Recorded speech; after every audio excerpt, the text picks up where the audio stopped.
Bom dia, meninos, tudo bem com vocês? Bom, na aula passada a gente viu a concordância nominal, né? Vocês viram que concordância nominal é quando os nomes concordam entre si, masculino com masculino, feminino com feminino, singular, plural e etc. Então, é o grupo, né, de palavras que a gente chama de sintagma nominal combinando. Mas nós temos também a concordância verbal. A gente nunca fala assim, nós gosta de estudar. Nós é uma palavra, um pronome plural. Então, nós dizemos nós gostamos de estudar. Eu gosto de estudar. Ela gosta de estudar. Ou seja, os verbos concordam com o sujeito, com o ser ao qual ele se refere. Então, isso aqui é concordância verbal. É o verbo ser usado adequadamente, de acordo com o ser ao qual ele se refere. Então vejamos alguns exemplos. As cigarras cantam. Por que aqui o verbo cantam está no plural? Porque ele refere às cigarras. Então aqui eu tenho o sujeito, né? O que é sujeito? É o ser do qual eu digo alguma coisa. Eu tenho um sujeito plural, mesmo sendo um ser só, que a gente chama de sujeito simples, porque ele só tem um elemento, só cigarras, eu tenho o verbo no plural porque são as cigarras. Se fosse a cigarra, eu diria a cigarra canta, porque agora eu tenho o sujeito simples, né, que é formado por apenas uma palavra e mais importante, mas esse sujeito está no singular, então o meu verbo vai para o singular também. Então você vai observar, quando você tem sujeito simples, se o sujeito simples estiver no singular, o verbo fica no singular. Quando você tem sujeito simples, ou seja, né, o sujeito que só tem uma palavra mais importante, se ele está no plural, o verbo vai para o plural. Agora observe o segundo exemplo. As cigarras e os pássaros cantam. Aí eu pergunto, quem canta? As cigarras e os pássaros. Aqui eu já tenho dois elementos diferentes. Eu tenho cigarras e tenho pássaros. Então, nesse caso aqui, a gente diz que o sujeito é composto. Lembram-se disso? Então, quando você tem só uma palavra mais importante, você tem o sujeito simples, que é o caso do primeiro exemplo. Quando você tem duas ou mais palavras importantes, você diz que o sujeito é um sujeito composto. Pode ser duas, três ou mais importantes.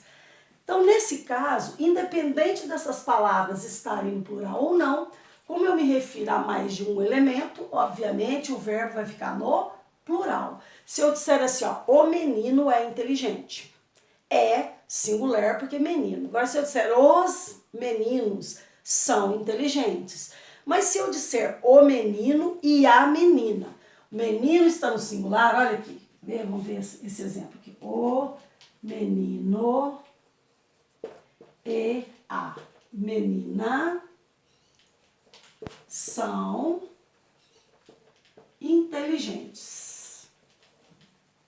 Bom, aqui eu tenho um sujeito composto, o menino e a menina. Menino está no singular e menina também está no singular. Mas por que o verbo está no plural? Porque ele se refere a dois elementos. Nós temos um sujeito composto, né? São duas palavras mais importantes. Então, você, para concordar, fazer a concordância verbal adequada, você vai ter sempre que observar o sujeito ao qual o verbo se refere. Agora, observe esse exemplo que eu coloquei aqui, ó. Canta o pássaro. Aqui eu coloquei na ordem invertida. Mas por que canta está no singular? Quem canta? O pássaro. O sujeito é o pássaro. É um sujeito simples, porque só tem uma palavra mais importante. E aí, além do que, está no singular. Então, pássaro canta. Se fossem os pássaros, aí seria o quê? Seria o cantam os pássaros. Então, a posição do sujeito na frase, ela é flexível. O sujeito geralmente aparece no início, mas ele pode aparecer no final, ele pode aparecer no meio da oração. Veja um outro exemplo aqui. Amam os pais, o filho e a filha. Quem ama os pais? O filho e a filha. Aqui eu tenho um sujeito composto por dois elementos distintos, filho e filha. Então, por isso, eu usei o verbo no plural, porque não é o filho ou só a filha que amam, são ambos, os dois, né, amam os pais. Então, por isso, o verbo está no plural.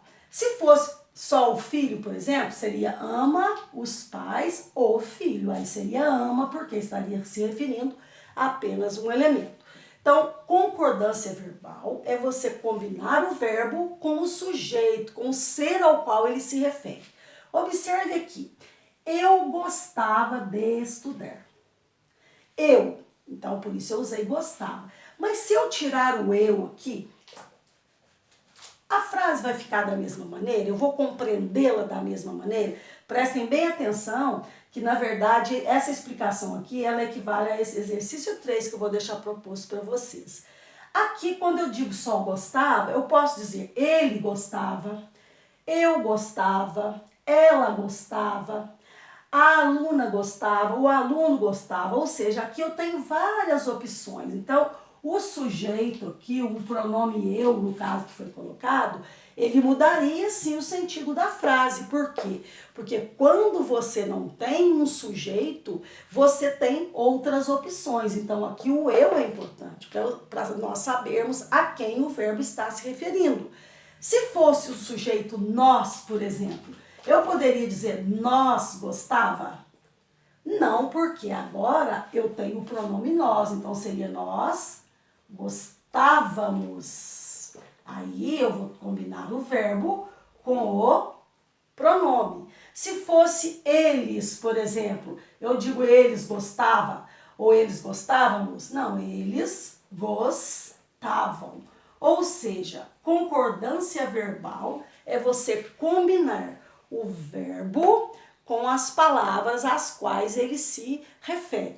Bom, é um assunto fácil, vocês vão ver que não vão ter dificuldade alguma para fazer as atividades. Então, você vai lá nas páginas 105 e 106 e vai fazer os exercícios 1, 2 e 3.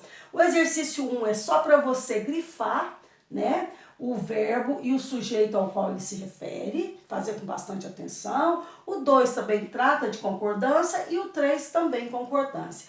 Além desses 3, você ainda vai fazer lá na página 109 o número 1 do em casa, certo?